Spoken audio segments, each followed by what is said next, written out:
იმედი სილა განაგრძობს პირდაპირ ეთერში მუშაობას და ისევ სტუმრებთან ერთად დაუბრუნდით. სოლიდარობის ფონდი, რომელიც დაახლოებით 1 წლის წინ ჩამოყალიბდა, ნელ-ნელა იკრებს ძალებს, მას შემდეგ, რაც ძალიან ბევრ ონკოლოგიურად დაავადებულ ბავშვს შეუნარჩუნდა მათი დახმარებით სიცოცხლე.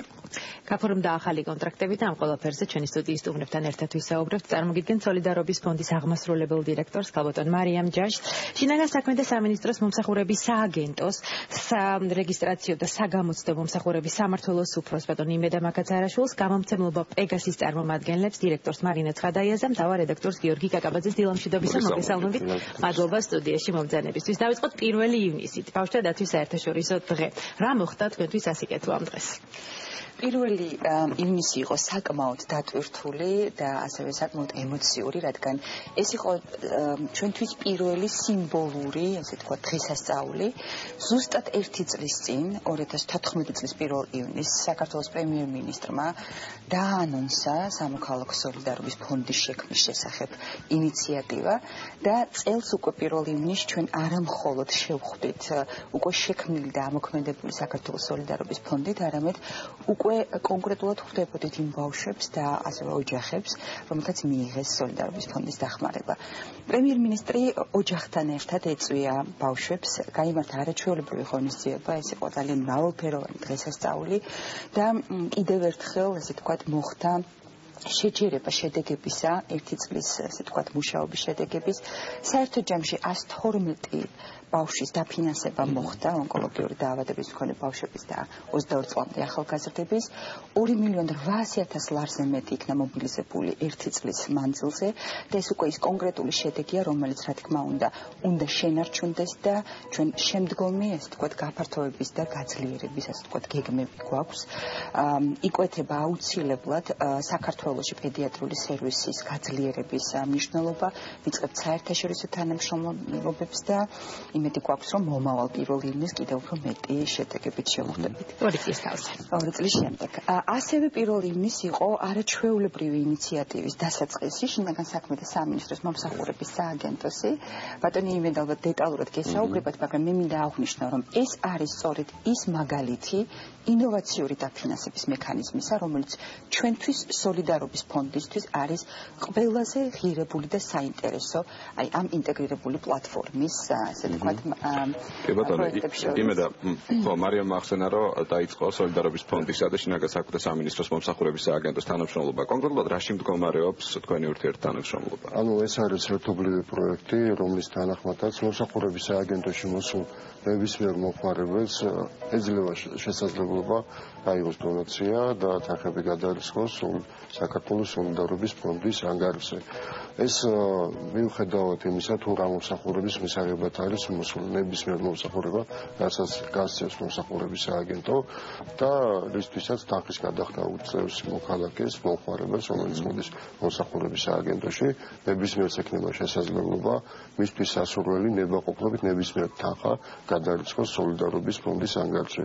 შეთავაზება ხდება მომსახურების სააგენტოს თანამშრომლების მიერ, ანუ პირველივე კონტაქტიდან, როგორც კი თქვენ მომზადებით მომსახურების სააგენტოს ოფისში და მიიღებთ ინფორმაციას თუ როგორ უნდა მიიღოთ მომსახურება და ამასთანავე განგემატებათ, რომ გაქვთ შესაძლებლობა თქვენი სურვილის და შესაბამისად ნებისმიერ თანხა გადაარიცხოთ სოლიდარობის ფონდის ანგარიშზე. რამდენი ხანია რაც დაიწყო ეს პროცესი? ანუ თუ გაქვთ უკვე რაღაც პირველი მონაცემები,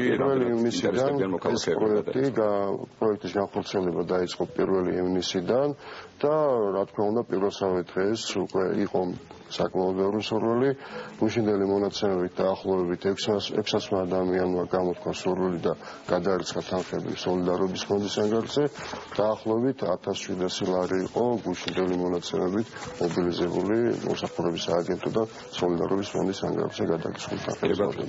2 დღის შედეგი და რა თქმა უნდა ინფორმაციულად ძალიან ცოტა მიცოდა ამის შესახებ და აწი უფრო იმედი გვაქვს, რომ მეტი მოქალაქე, მეტი ძალიან კარგი დასაწყისია.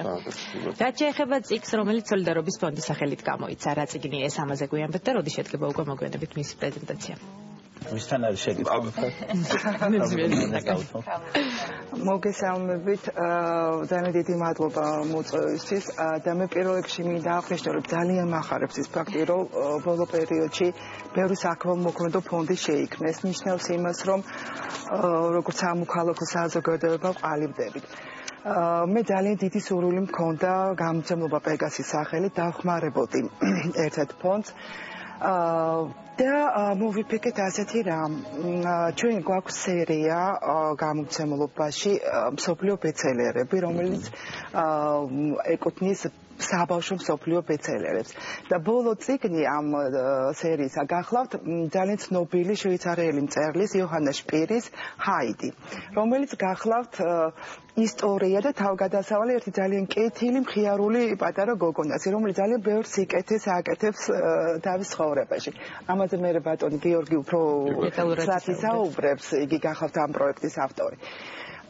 მაგრამ მე გამიჩნდა სურვილი და იდეა, რომ მიმეცა ჩვენი ბავშვებისთვის, პატარებისთვის შანსი აი ამ წიგნის ყიდვის შემთხვევაში მათი გადახდილი თანხის რაღაც ნაწილი გადაგვერიცხა სოლიდარობის ფონდში. იცით, მე როგორც პედიატრი და როგორც დედა ბებია ძალიან დიდი მნიშვნელობა აქვს აი რა მართვალი ჩაიდება ადრეულ ასაკში. მოგეხსენებათ, ეხა ფიზიკური ჯანმრთელობა ძალიან მნიშვნელოვანია და მართლა ეს ძალიან დიდი დახმარება თითოეული თეთრიც კი გაღებული იმ ბავშვებისთვის, რომელსაც ეს სჭირდებათ, მაგრამ არანაკლები მნიშვნელობა სულიერ ფაქტორს და იცით თუ ბავშვები თავიდანვე მიეჩვევიან, ამ მშობლები აუხსნიან მათ, რომ ისინი როდესაც იყიდიან წიგს, ისინი დაეხმარებიან ეს ინფორმაცია მაპატია წიგზეა დატანილი? ხო, აი წიგს აქვს წარწერა პატარა ქველმოქმედს. ასე რომ ბავშვები როდესაც მოვლენ დღეს 5 საათზე საჯარო ბიბლიოთეკაში, სადაც წარსდგება ამ წიგნის პრეზენტაცია და დაიდება მემორანდუმი გამოცემლობა პეგასსა და სოლიდარობის ფონდ შორის, ისინი შეიძენენ ამ წიგს და ჩვენ წავაწერთ სახელს და გვარს ამ პირველი ქველმოქმედებისა, პატარა ქველმოქმედებისა, რომლებიც გაიყენებენ. და მე ძალიან დიდი თხოვნა მაქვს უფროსებისადმი, რომ თავიანთ პატარებს იცით აუხსნან წინასა, ჩვენ კი ავუხსეთ ამას ჩვენ მივაწოდეთ ინფორმაცია თუნდაც ეთერის საშუალებით და ახლა უკვე ჯერი მშობლებზე. აუხსნათ მშობლებს, რომ მათ შეგნებულად გადადგან ეს ნაბიჯი და მერწმუნეთ ბავშვობაში ჩადებული სიკეთის მართვალი თავის შედეგს გამოიღებს. აღღვევდება უკვე მოკლედ. წიგნის ფესტივალზეც ეს წიგნი გაიყიდა ყველაზე დიდი რაოდენობით და ჩვენ თვლით, რომ გარდა იმისა, რომ არის არაჩვეულებრივი ავტორი, პოპულარული წიგნი და არაჩვეულებრივი თარგმანი, ჩვენ თვლით, რომ ამ წიგნის პოპულარობას ხელი შეუწყო სწორედ იმან, რომ ჩვენ საქველმოქმედო აქციაში მონაწილეობდით და ძალიან გამახარა, ესე ვთქვათ, მკითხველებისა და მშობლების აქტიურობამ. ანუ წიგნის პრეზენტაცია დღეს შედგება საღამოს 5 საათზე. საჯარო ბიბლიოთეკაში. კი, ხედავთ ახლა წიგნი როგორ გამოიყურება. თქვენ ხართ ავტორი ამ პროექტის. რატომ შეიძლება რომ დაინტერესდნენ ბავშვები ამ წიგნით? ვითია თქვა ის განსაკუთრებული რას ისწავლიან და რას გაიგებენ? ამ შეკითხვისთვის ეს ძალიან მნიშვნელოვანი შეკითხვაა. პირველ რიგში იმიტომ, რომ ეს გახლავთ ძალიან პოპულარული წიგნი ევროპაში, უკვე დიდი ხანია წლები და წლეულები, ეს წიგნი ძალიან პოპულარულია, მას თავბრუდამხვევი წარმატება ჰქონდა ევროპაში და დღემდე აქვს ეს წიგნი ძალიან აქტუალურია.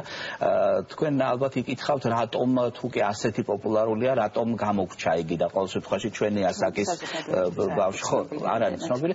საქმე ის გახლავთ, რომ ეს წიგნი არის გამშვალული ქრისტიანული ღირებულებებით. ხაზგასმულად ქრისტიანული ღირებულებებით და მოგეხსენებათ, სოციალისტურ სისტემას ეს არანაირად არ აინტერესებდა, არ მოსწონდა, მათ აინტერესებდა სრულიად სხვა თემები. იგივე პეპი არაჩვეულებრივი წიგნია, ძალიან პოპულარულია, მაგრამ მასში არ არის ხაზგასმული ეს ქრისტიანული ღირებულებები. ეს არის მოთხრობა ერთ პატარა გოგონაზე, რომელიც თავისი ოპტიმიზმით, თავისი ესე ვთქვათ ენერგიით, სიხარულით ბედნიერებას ანიჭებს, ირგვლივ მყოფებს, ეხმარება მათ და ჩვენ ვიცით, რომ ახლა დავუშვათ ჩვენთვის, ჩვენი სივრცისთვის ქრისტიანობა ძირითადად აღიქმება როგორც ქრისტიანობისთვის ტანჯული და წამებული ადამიანების ისტორია, მაგრამ დასავლეთში ასე არ არის. იგი თავისი რწმენის წყალობით ეხმარება ამ ადამიანებს და ესე ვთქვათ აძლევს მათ მომავლის იმედებს.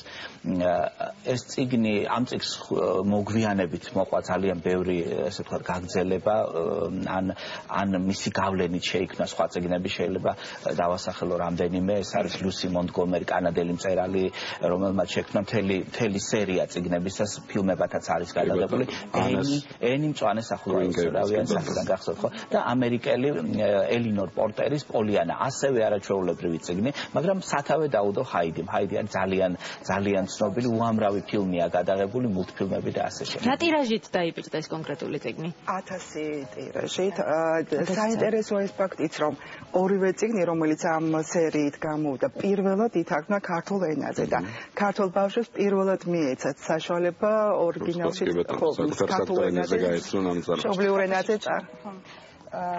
ძალიან დიდი მადლობა მარინა ბატონგერგი მეც ჩემი მხრიდან როდესაც გავიცანი თავდაპირველად ამ პროექტს ნამდვილად გაოცებული დავჭი რომ ესეთი ცნობილი ესე ვთქვათ მწერლის შემოქმედება ჩვენთვის არ იყო ცნობილი 1880 წელს არის შექმნილი თავად ნაწარმოები და ნამდვილად თემატურად არაჩვეულებრივად ეხმიანება სოლიდარობის ფონდის საქმიანობას და ამ ვთქვათ სიკეთის მატარებელი პატარა სიმბოლოდაც კი ავიღოთ არა ჰაიდი ნამდვილად მართლა ესეთი საოცარი და სასიამოვნო თქვა სიახლე იყო და დარწმუნებული ვარ რომ ბავშვებისთვის ეს იქნება არაჩვეულები ესე თქვა სლოგანი არაჩვეულებრივად არის შერჩეული სიკეთე გადამდებია და ამ შემთხვევაში ნამდვილად ამართლებს შეიძლება ბავშვი რომ იყიდის ამ წიგნს წაიკითხავს მას აუცილებლად გაუჩნდება სიკეთის კეთების და აი უკვე პრაქტიკულადაც შევთავაზეთ ეს არაჩვეულებრივი ჩანაწერი ორიოდე სიტყვა არ თქვათ რომ ეს წიგნი თარგმნა ხალბატონმა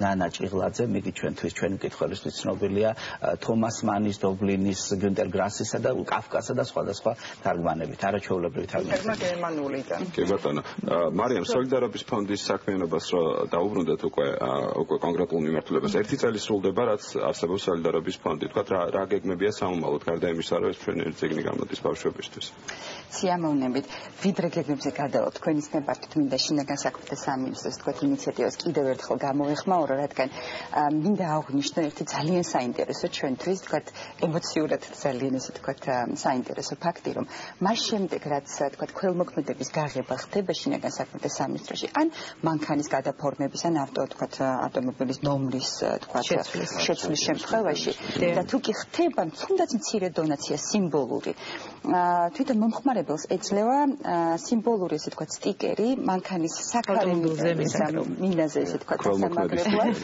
და იმედი გვაქვს რომ თქვათ ქალაქში და ზოგადად საქართველოს ყველა მანქანა ამ სტიკერით და არის დატანილი რა ინფორმაცია არის შინაგან საქმეთა სამინისტროს და სოლიდარობის ფონდის სიკეთე გადამდებია ლოგო და როგორც აი თქვათ ჩვენ აღარ გააჩერეთ მოვიერთება ამ შემთხვევაში ადამიანი გააჩერეთ ეცოდინებათ რომ ქველმოქმედ აჯარიმები დიდი მადლობა კიდევ ერთხელ რაც შეეხება ჩვენს გეგმებს სულ გუშინ ასევე თქვათ ჩვენ ახალი მემორანდუმი გავაფორმეთ კერძო სექტორთან კერძო სექტორის კიდევ უფრო აქტიური ჩართვა იქნება ჩვენი ერთ-ერთი მთავარი ესე თქვათ აქცენტი და გუშინ GPI ჰოლდინგი შემოგვიერთდა თანამშრომლების ნებაყოფლობითი დონაციებით და ასევე იმედი გვაქვს რომ შემუშავდება ერთობლივი მემორანდუმის ფარგლებში აი სწორედ ინოვაციური ელემენტი როგორ შეიძლება ინტეგრაცია სოლიდარობის ფონდის დონაციების თქვათ თავად კომპანიის სერვისებში კერძო სექტორის კიდევ უფრო გააქტიურება, ასევე საჯარო სექტორში დღეისთვის ვიცით, რომ 15-დან 20%-მდე საჯარო მოხელე უკვე არის ჩართული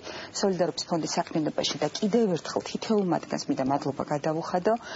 ჩვენ იმედი გვაქვს, რომ მას შემდეგ, რაც კონკრეტული შედეგები უკვე დაიდო, კიდევ უფრო მეტი ინტერესი გაჩნდება სოლიდარობის ფონდში მონაწილეობის, ჩვენ რა თქმა უნდა სივრცე ბევრად უფრო ფართო გვაქვს, როგორც საჯარო, ასევე კერძო სექტორში. ჩვენი საბოლოო მიზანი არის მაქსიმალურად ყველა თუნდაც მცირე შემოსავლის მქონე ადამიანის გააქტიურება და დაინტერესება, რომ თუ კი მათ სურვილი გაუჩნდებათ ჩაერთონ სოლიდარობის ფონდში და გაფართოება როგორც თქვა ძვირადღირებული მედიკამენტების კუთხით ონკოლოგიის შემთხვევაში ჩვენ მავტერა და ჰერცეპტინი არაერთხელ გვიხსენებია, ასევე შეზღუდული შესაძლებლობების მქონე ბავშვთა ეტაპობრივი დახმარება. წარმატებები უნდა გისურვოთ სამკეთილი საქმის კეთებაში და ზუსტად ერთი კვირით საინტერესო სიახლეებით გელოდებით ჩვენთან სტუდიაში. ძალიან დიდი მადლობა.